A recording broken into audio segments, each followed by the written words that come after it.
ညီကိုတို့အားလုံးပဲမြင်ကြပါဗျာအီတလီစူပါဖလားဆီမီဖိုင်နယ်ပွဲစဉ်ဘိုလောနာနဲ့အင်တာမီလန်ပွဲလေးကိုတပွဲကောင်းလေးရွေးချယ်ပေးခြင်းပါတယ်ညလုံးအား channel မှာတင်ပေးထားတဲ့ပွဲလေးတွေအားလုံးရလိုက်မယ်လို့ထင်ပါတယ်ဗျ BIB channel ကညီကိုတွေကတော့လမ်းပြင်းလမ်းရဲပါပဲဒီလိုတပွဲကောင်းလေးတွေလိုချင်တော့ Telegram channel လေးကို join ထားပေးပါဗျ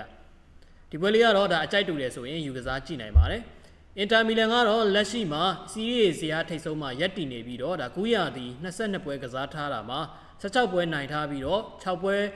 ရှုံးနဲ့ဒါတရေပွဲလုံးဝမရှိသေးပါဘူးပြီးခဲ့တဲ့ရာသီက AC မီလန်ကို3-2နဲ့ဒါရှုံးနိမ့်ထားပြီးတော့ဖလားကိုလက်လွတ်ခဲ့ရတာကြောင့်ဒီနေ့မှာတော့ဘိုလူပွဲတက်ရောက်ဖို့လုံးဝသွေးဆူနေမှာသိကြပါတယ်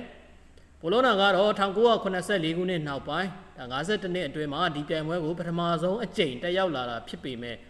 ဒါပုံစံကောင်းရရှိဖို့ကတော့ရုန်းကန်နေရပါတယ်ဂျူဗင်တက်ကိုရှုံးထားသလိုနောက်ဆုံး9ပွဲမှာလည်း3ပွဲထိတောင်နိုင်ပွဲပျောက်နေရတော့စိုးရိမ်စရာပါ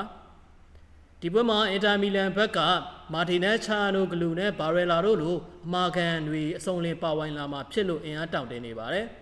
ဘိုလိုနာဘက်မှာတော့ဂိုဒမန်ကိုရက်စကီဒါခန်စီမူကာဆယ်လီနဲ့ကွင်းလယ်လူဖလူလာတို့ဟာဒဏ်ရာကြောင့်လွဲချော်မှာဖြစ်တယ်လို့ရီယယ်ရဲ့ဂျားခွဲမှာကစားရမှာဖြစ်လို့ဒါအိမ်ခွင်းအားသာချက်လည်းမရှိတာကြောင့်အနှဲငယ်တော့တိုင်ပတ်စီပါလိမ့်မယ်ဒါပေမဲ့ဘိုလိုနာဟာအင်တာမီလန်အတွက်ကတော့ဒါချိန်စာတက်နေတဲ့အသင်းလို့ပြောလို့ရပါတယ်နောက်ဆုံးတွဲဆုံမှု6ချိန်မှာအင်တာမီလန်ကိုတပွဲပဲရှုံးထားတာပါဒီပွဲဟာနှစ်သင်းလုံးဂိုးပြန်လန်သွင်းနိုင်တယ်လို့ဒါဘိုလိုနာရဲ့ခန်းစစ်ကစားပုံကြောင့်